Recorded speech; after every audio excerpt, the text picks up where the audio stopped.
வணக்கம் viewers, welcome back. இன்றைக்கி நம்ம ஃபஸ்ட்டு ஒரு பிரச்சனையை பார்ப்போம். என்னென்னா, இந்தியாவில் நிறைய பேர் இது ரிப்போர்ட் பண்ணியிருந்தாங்க அண்டு ரீபோஸ்ட்டும் பண்ணியிருந்தாங்க. நார்த்தில் என்ன இருக்குது, ஃபேக் ஃபேக்ட்ரிஸ் ஓப்போ ஃபோன்ஸ்லாம் பண்ணிகிட்டு இருந்திருக்காங்க. ஓப்போ, ரியல்மி இந்த மாதிரியான ஃபோன்ஸ் எல்லாம் ஃபேக் ஃபேக்ட்ரியில் பண்ணிக்கிட்டு இருந்திருக்காங்க.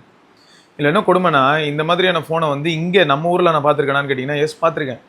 எப்படி அப்படின்னா, நம்ம பீட்டர் ப்ரோ கடை சொல்லுவேன் இல்லையா, அங்கே ஒரு ஹார்ட் லேபர் இங்கே வடக்குலேருந்து இங்கே வேலைக்கு வராங்க இல்லையா, அந்த மாதிரி ஒருத்தர் என்ன பண்ணியிருக்காரு, எமர்ஜென்சிக்காக இந்த ஓப்போ ஃபோனை நான் விற்கிறேன் ப்ரோ, எனக்கு இதை தயவுசெய்து விற்றுட்டு இல்லாட்டி எவ்வளோ அமௌண்ட் கிடைப்பீங்களோ எடுத்து எனக்கு காசு தாங்க, எனக்கு தேவைப்படுது அப்படின்னு சொல்லியிருக்காரு.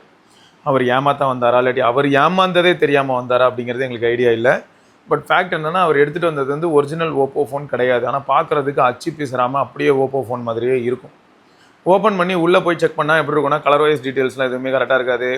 உள்ள ஆப்ரேட்டிங் சிஸ்டம் லெவலில் பார்த்தீங்கன்னா எல்லாமே கோலராக இருக்கும். அண்டு ஏமாத்து அப்படிங்கிறது தெளிவாக தெரிஞ்சிடும் உள்ளே ஓப்பன் பண்ணி பார்த்தா.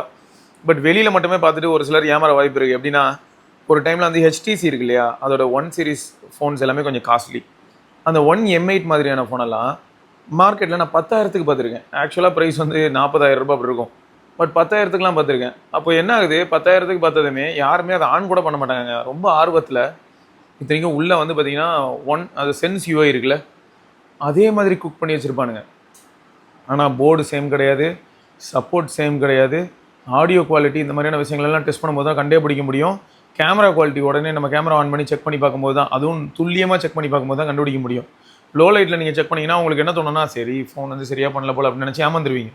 அந்தளவுக்கு துல்லியமாக அடித்து வச்சுருப்பாங்க ஃபேக். ஸோ இதெல்லாம் முன்னையே இருந்தது.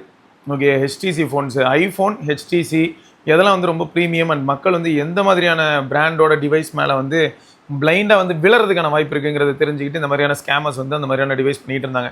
அண்ட் இப்போ என்னடான்னு பார்த்தா, இந்த மாதிரி ஓப்போ ஃபோன்ஸை ஃபேக்காக பண்ணுறது ஆல்ரெடி நான் ஒரு 2 வருஷம் முன்னாடியே பார்த்துட்டேன்னாலும், இந்த மாதிரி ஒரு ஃபேக்ட்ரியே கண்டுபிடிச்சி அதை இப்போ சீல் வச்சுருக்காங்க அப்படின்னும் போது, இன்னையா இது அப்படின்னு தான் இருக்குது. ஸோ நீங்களும் கொஞ்சம் கேர்ஃபுல்லாக இருங்க. அதுவும் OLXில் ஏதாவது டிவைஸ் வாங்குறீங்க அப்படின்னா, ப்ரைஸ் கம்மியாக இருக்குங்கிறதுக்காக நீங்கள் பாட்டுக்கு அப்படியே பிளைண்டாக நம்பிடாதீங்க.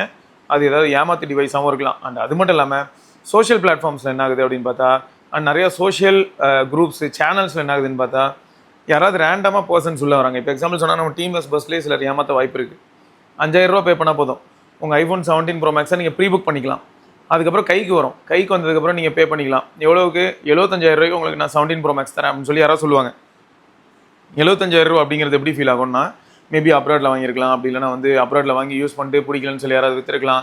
இல்லையா, இந்த கஸ்டம்ஸ்லேருந்து ஒரு சில டிவைஸ் கிடைக்கும் இல்லையா, சொல்லுவாங்களே சீஸ்டு குட்ஸ், அப்படியா இருக்கலாம்னு நினச்சிப்பாங்க. பட் ஃபேக்ட் என்னன்னா, இது ஃபேக்கு. ஸோ அப்போ என்ன ஆகிடுது, ஒரு 5,000 வாங்கிட்டு அந்த அக்கௌண்ட் என்ன பண்ணிட்டோம்னா, நம்மளை பிளாக் பண்ணிவிட்டு அவனோட ஐடென்டிட்டி தெரியாது, எதுவுமே தெரியாது. 5,000 போனது தான். ஸோ இந்த மாதிரி நிறைய பேருக்கு நடந்திருக்கு.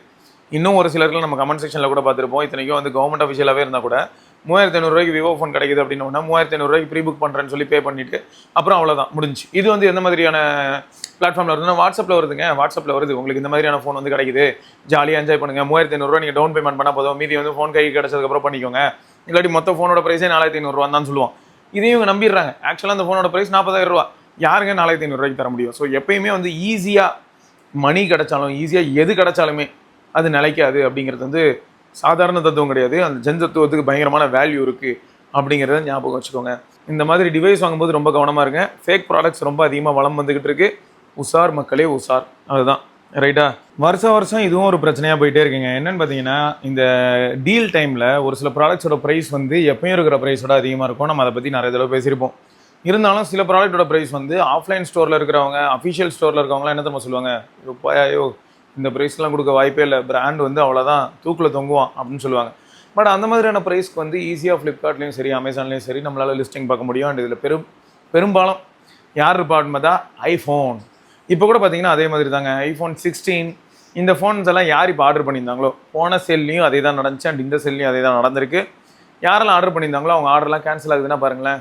நீ ஒரு கலுசர், ஏன்னா இதே வேலையாக போச்சு உனக்கு. சூப்பரில். அதாவது இன்றைக்கி கஷ்டப்பட்டு ஆர்டர் பண்ணுவாங்க, நைட்டு 11 மணிக்கு முழிச்சிருந்து ஆர்டர் பண்ணுறாங்க, நைட்டு 12 மணி வரைக்கும் முழிச்சிருந்து ஆர்டர் பண்ணுறாங்க.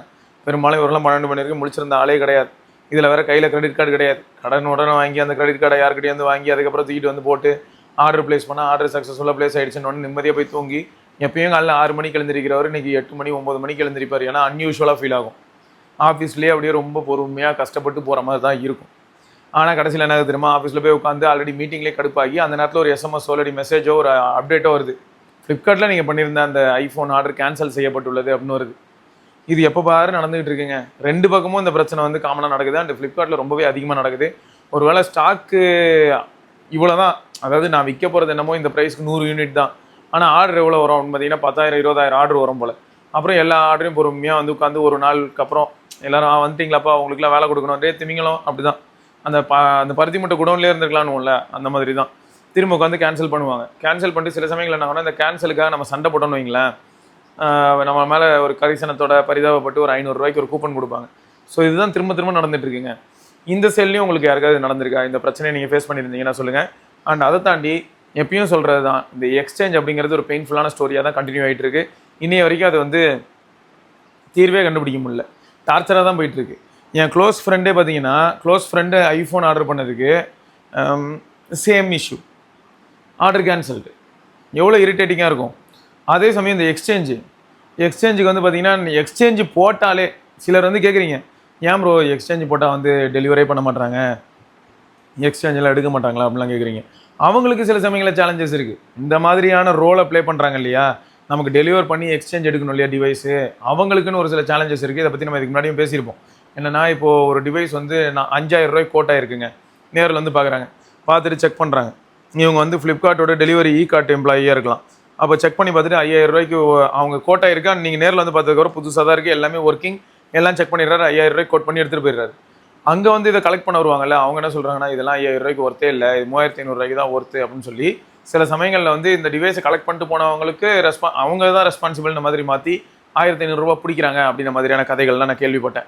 ஸோ இந்த கதைகள் வந்து உண்மையா இல்லையா அப்படிங்கிறது இந்த ஃபீல்டில் ஒர்க் பண்ணக்கூடிய ஒரு சில நண்பர்கள் நமக்கு ஹெல்ப் பண்ணலாம்.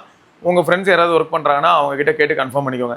ஸோ இதனாலே என்ன ஆயிடுதுன்னா, எக்ஸ்சேஞ்ச் அப்படிங்கிற ஆர்டர் வந்ததுன்னா இவங்க டெலிவர் பண்ணுறதுக்கு ரொம்ப யோசிக்கிறாங்க. எதுக்கு நமக்கு தலைவலி, நம்ம பாட்டுக்கு நிம்மதியாக எப்பயும் மாதிரி 4 ப்ரஷ்ஷு 2 பேஸ்ட்டுன்னு டெலிவர் பண்ணிட்டு போனோமான்னு இருக்கிறது தான் அவங்களுக்கு வந்து பீஸ், மென்டல் பீஸ். இன்னொரு பக்கம் டெலிவரி அப்போ ஓப்பன் பாக்ஸ் டெலிவரி பண்ண வேண்டியது. ஓப்பன் பாக்ஸ் டெலிவரி பண்ணலான்னு பார்த்தா அந்த பாக்ஸில் ஏதாவது டேமேஜ் ஆச்சுன்னா மறுபடியும் ஃபஸ்ட்லேருந்து சுற்றி வா, இல்லாட்டி அது ஆல்ரெடி டேமேஜாக இருந்ததுன்னா அதுக்கான ஒரு சில ப்ரொசீஜர்ஸ். ஸோ சில சமயங்கள் என்ன ஆகுதுன்னா, ஏகப்பட்ட காம்ப்ளிகேஷனுங்க. இன்றைக்கி வந்து ஈஸி வே டு பை அப்படிங்கிறதுக்காக தான் உட்கார்ந்த இடத்துலேருந்தே வாங்க முடியும் அப்படின்னு தான் இந்த ஆன்லைனோட பிளாட்ஃபார்ம்ஸ் எல்லாமே ரொம்பவே பூமாச்சு. பட் கிராஜுவலாக பார்த்தா இப்போ எப்படி போய்கிட்டு இருக்கு அப்படின்னா, காம்ப்ளிகேஷன் அதிகமாக ஆட் ஆகிற மாதிரி இருக்குது. எதுக்கு எக்ஸ்சேஞ்ச் பண்ணோம் அப்படின்னு யோசிக்கிற அளவுக்கு ஆகிடுது. அண்ட் ஆஃப்லைன் ஸ்டோர்ஸில் சில சமயங்களில் அட்வான்டேஜஸ் அதிகமாக இருக்கும். ஃபார் எக்ஸாம்பிள் X300 அல்ட்ரா இருக்கு இல்லையா, அது ஆஃப்லைன் ஸ்டோரில் வாங்குறதா இருந்தால் 1,60,000 ரூபா மதிப்பு இருக்கக்கூடிய அந்த டிவைஸு உங்களால் 1,30,000 ரூபாய் கூட வாங்க முடியுதுன்னு சொல்லி நிறைய பேர் சொல்லியிருந்தாங்க. இதோட ஹைலைட் என்னன்னா, 2 லட்ச ரூபா கிட்ட செலவு பண்ணால் தான் நம்மளால் வந்து அந்த கேமரா கிட் எல்லாத்தையும் சேர்த்து வாங்க முடியும். ஆனால் நீங்கள் ஆஃப்லைன் ஸ்டோர் போனால் 1,70,000 கிடைக்குது இந்த மாதிரி கூட சொல்கிறாங்க. ஸோ இது என்ன அப்படிங்கிறதையும் நீங்கள் தயவு செய்து வெரிஃபை பண்ணிக்கோங்க. அப்போ என்ன ஆகுது, சில சமயங்களில் ஆத்தரைஸ்டாக அஃபீஷியல் பார்ட்னர் மாதிரி இருக்கக்கூடிய ஆஃப்லைன் ஸ்டோரில் உங்களுக்கு பெட்டரான ஆஃபர்ஸ் கிடைக்குது, ஆன்லைனில் காட்டிலும் பெட்டரான ஆஃபர். இதில் இன்னொரு ட்விஸ்ட் என்னென்னா, நீங்கள் நேரில் போய் வாங்க போகிறீங்க, நேரில் போய் வாங்கும்போது உங்களுக்கு வந்து எந்த விதமான பிரச்சனையும் அவ்வளோவா இருக்காது. ரீசன் என்னென்னா, உங்கள் கையில் உங்கள் முன்னாடி ஒருத்தர் இருக்க போகிறாரு, அவர் தான் உங்களை வந்து உங்களோட டிமாண்ட்ஸ் அண்ட் ரெக்குயர்மெண்ட்ஸை டேக் கேர் பண்ணிக்க போகிறார். அப்போது ஏதாவது ப்ராப்ளமா அவரே வந்து அதுக்கு ஒர்க் அரவுண்ட் சொல்லுவார். ஏதாவது வந்து நல்லா இருக்கா, நல்லா இருந்ததுன்னா ஹாப்பி, அதே பாக்ஸ்லேருந்து பிரித்த ஃபோனில் பிரச்சனையா அவரே அதை வந்து டேக் கேர் பண்ணிப்பார். எப்படி உடனே வந்து ஸ்வாப் பண்ணி கம்ப்ளைண்ட் நோட் பண்ணிட்டு டக்குன்னு வேறு பாக்ஸ் எடுத்து சீல் பிரித்து நம்ம கையில் டிவைஸை கொடுத்துட்டு போயிடுவாங்க. ஸோ அதனால் நீங்கள் நல்லா யோசிச்சுக்கோங்க. ஒரு சில டிவைஸ் ஆன்லைன் எக்ஸ்க்ளூசிவ், அது ஆன்லைனில் தான் அந்த ப்ரைஸ்க்கு கிடைக்குது அப்படின்னா ஆன்லைனில் வாங்கிக்கோங்க. ஒரு சில டிவைஸ் ஃப்ளிப்கார்ட் எக்ஸ்க்ளூசிவ், அது ஃப்ளிப்கார்ட்டில் தான் கிடைக்குதுன்னா ஃப்ளிப்கார்ட்டில் வாங்கிக்கோங்க. ஒரு சில டிவைஸ் வந்து கண்டிப்பாக அமேசானில் மட்டும் தான் கிடைக்கும் அப்படின்னு தெரிஞ்சதுன்னா அது அமேசானில் மட்டும் வாங்கிக்கோங்க. ஆக்சசரிஸை பற்றி நான் நிறைய தடவை சொல்லிட்டேன், அது எல்லா இடத்துலையும் கிடைக்கிறதுக்கான வாய்ப்பு இருக்குது. பட் ஆத்தென்டிசிட்டியை வெரிஃபை பண்ணிக்கோங்க. ஸோ நிறையா இருக்குங்க. இப்போ ஒரு சில ஃப்ரெண்ட்ஸ் என்ன சொல்கிறாங்கன்னா, நம்ம கம்யூனிட்டி மெம்பர்ஸு, ஆனால் அதான் வந்து ஆப்பில் போட்டு வெரிஃபை பண்ணிக்கலாம், என்ன சீரியல் நம்பர்லாம் போட்டால் வெரிஃபை ஆகிடும்ல அப்படின்னு சொல்கிறாங்க. இதில் ஃபேக்ட் என்னென்னா, நம்ம சேனல்லேயே நம்ம இதுக்கு முன்னாடி வந்து ஏர்பாட்ஸ் பற்றி பேசியிருப்போம், ஃபேக் ஏர்பாட்ஸ். அப்போ என்னாச்சுன்னா, ஏர்பாட்ஸை நான் பேர் பண்ணுறேன், அப்படியே அச்சு பிசுறாமல் ஒரு ஏர்பாட்ஸ் ப்ரோ 2 எப்படி பேர் ஆகுமோ அதே மாதிரி என் ஐஃபோனில் பேர் ஆகுது. ஒரு ஏர்பாட்ஸில் என்னென்ன ஆப்ஷன்ஸ் காட்டுமோ அது எல்லாத்தையுமே காட்டுது, ஃபைண்ட் மை முதற்கொண்டு காட்டுது. ஸோ இதெல்லாம் தாண்டி அடுத்த ட்விஸ்ட் என்னன்னு பார்த்தா, சீரியல் நம்பர் வெரிஃபை பண்ணுறேன், ப்ராடக்ட்டோட சீரியல் நம்பர் வெரிஃபை பண்ணால் எப்போ ஆக்டிவேட் ஆச்சுன்னுலாம் காட்டுது. ஸோ அப்போ என்ன ஆகுதுன்னா, இப்போ ஃபேக் பண்ணுறவங்க நெக்ஸ்ட் லெவலில் போய் ஃபேக் பண்ணுறாங்க. ப்ராடக்ட்டோட சீரியல் நம்பர், ப்ராடக்ட் ரிலேட்டடான டீட்டெயில்ஸ் எல்லாத்தையுமே ஒரிஜினல் ப்ராடக்ட்லேருந்து ஃபேக் ப்ராடக்ட்டில் என்கிரேவ் பண்ணிடுறாங்க. அப்போ ஃபேக் ப்ராடக்ட்டோட பேக்கேஜிங்லேருந்து அந்த டிவைஸோட சிப்பு வரைக்கும் எல்லாமே ஒரிஜினலில் இருக்கிறது அப்படியே மேனிப்புலேட் ஆகி இங்கே வந்துடுது, அப்படியே க்ளோன் பண்ணிடுறாங்க. ஆனால் டூப்ளிகேட் ப்ராடக்ட். இப்போ இங்கே ப்ராப்ளம் என்னென்னா, நான் வந்து சைட்லேயே போய் வெரிஃபை பண்ணலாம், ஆமாங்க இது ஜென்யூன் ப்ராடக்ட் தான் சொல்லிடும். இப்போ ஆக்டிவேஷன் அப்படின்றதுனா நம்ம அதை வச்சு கண்டுபிடிப்போம். என்ன இது ப்ரீ ஆக்டிவேட்டடாக இருக்குது, ஒரு 4 மாதம் முன்னாடி ஆக்டிவேட் ஆகிருக்கு போலன்னு சொல்லிட்டு நம்ம வந்து இஷ்யூ ரைஸ் பண்ணலாம். பட் ப்ராப்ளம் என்னன்னா, பெரும்பாலும் வந்து நம்ம வெறுமனே ஆத்தென்டிசிட்டி மட்டும் வெரிஃபை பண்ணுறதுக்காக சீரியல் நம்பரோ இல்லாட்டி வேறு ஏதாவது ஒரு சில டீட்டெயில்ஸ் வச்சு அவங்களோட நேட்டிவ் ஆப்பில் போய் செக் பண்ணுறதா இருந்தால் நிறைய ஃபேக் ப்ராடக்ட்ஸு ஜென்யூனான சீரியல் நம்பரோட வருது. அப்போ இந்த இடத்துலையும் நம்ம உஷாராக இருக்கணும். ஸோ இந்த மாதிரி நிறைய ப்ராப்ளம்ஸ் இருக்குங்க, கேர்ஃபுல்லாக இருங்க. அண்டு டீல் டைமில் எப்பயுமே இந்த மாதிரியான நிறைய பிரச்சனைகள் வர வாய்ப்பு இருக்குது. டெலிவரியாக இருக்கட்டும், எக்ஸ்சேஞ்சாக இருக்கட்டும், டீல் ப்ராசஸ் ஆகிற விதமாக இருக்கட்டும். ஸோ நிறைய ப்ராப்ளம்ஸ் இருக்குது. இந்த ப்ராப்ளம்ஸே மைண்டில் வச்சுக்கோங்க. தேவைன்னா மட்டும் வாங்குங்கிறத நான் எப்பயும் சொல்லியிருப்பேன், பல தடவை சொல்லிட்டேன். வெயிட் பண்ணி வாங்கினா இன்னும் பெனிஃபிட் கிடைக்கிறதுக்கான வாய்ப்புகள் இருக்குங்கிறதையும் நான் சொல்லியிருக்கேன். ஸோ அதெல்லாமும் மைண்டில் வச்சுக்கிட்டு அண்ட் இந்த 3 பிரச்சனைகளை பற்றியும் யோசிச்சுக்கிட்டு செயல்படணும். ஸோ ஆஃப்லைனில் யாருக்காவது நல்ல அனுபவம் இந்த டீலில் கிடச்சிருந்ததுன்னா மறக்காம கீழே கமெண்ட்டில் சொல்லுங்கள். அதுதான் எனக்கு இன்னும் மோர் கியூரியஸ். ஏன்னா நிறைய பேர் வந்து என்ன பண்ணுவாங்கன்னா, ஆஃப்லைன்லன்னு வரும்போது ஃபேமிலிலாம் கூப்பிட்டு ஒரு டூர் மாதிரி போயிட்டு வருவாங்க. நேராக கடைக்கு போய் எல்லாரும் சேர்ந்து அதை எக்ஸ்பீரியன்ஸ் பண்ணிட்டு அங்கேயே ஒரு செல்ஃபி எடுத்துகிட்டு அப்படிலாம் பண்ணிகிட்டு இருப்பாங்க.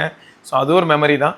ரைட்டு. ஸோ அதான் உங்ககிட்ட கன்வே பண்ணணும்னு நினச்சேன். தொடர்ந்து நம்ம இன்னொரு பதிவில் சந்திப்போம். அதற்கு விடைபெற்றுக் கொள்ள சிவபரணி. பார்க்கலாம். பாய்.